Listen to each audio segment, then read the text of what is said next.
দক্ষিণ চব্বিশ পরগনার বিষ্ণুপুরের আমতলায় রয়েছে অভিষেক বন্দ্যোপাধ্যায়ের সাংসদ কার্যালয়। এতদিন ধরে সেই সাংসদ কার্যালয় থেকেই বিভিন্ন রাজনৈতিক যে অনুষ্ঠান পরিচালনা করতেন সেখান থেকেই অভিষেক বন্দ্যোপাধ্যায়, এবং সেখানে ডায়মন্ড হারবারে যারা তৃণমূলের নেতা ছিলেন তারা যাতায়াত করতেন।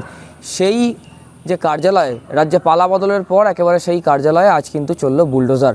মূলত যেটা অভিযোগ উঠে এসেছিল যে এই কার্যালয় একেবারে যে বানানো হয়েছিল বিল্ডিং, কোনো রকম নিয়ম না মেনে সেই বিল্ডিং বানানো হয়েছিল। পঞ্চায়েত সমিতি থেকে শুরু করে জেলা পরিষদ কোনো নিয়ম মানা হয়নি। এরপরই কিন্তু জেলা প্রশাসনের পক্ষ থেকে, দক্ষিণ চব্বিশ পরগনা জেলা প্রশাসনের পক্ষ থেকে নোটিশ দেওয়া হয় হিয়ারিংয়ের জন্য।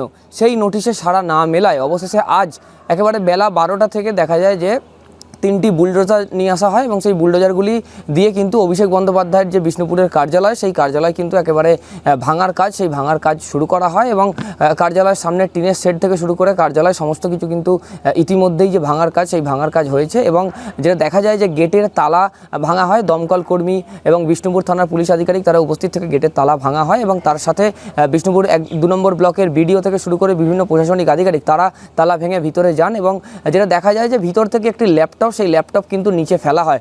বিজেপি এক কর্মী তিনি সেই ল্যাপটপ নিচে নেন, এবং তারপরেই কিন্তু সেই ল্যাপটপ নিয়ে একেবারে তিনি কিন্তু পুলিশের হাতে সেই ল্যাপটপ তুলে দেন। এবং সূত্র মারফত যেটা খবর যে ভিতর থেকে কিন্তু একাধিক কম্পিউটার, ল্যাপটপ সেগুলি কিন্তু উদ্ধার হয়েছে বলে সূত্র মারফত খবর। এবং পুরো বিষয়টি কিন্তু তদন্তের বিষয়।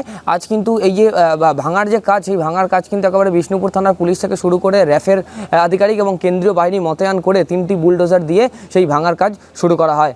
বিষ্ণুপুর থেকে সুব্রজিৎ চক্রবর্তী, কলকাতা টিভি।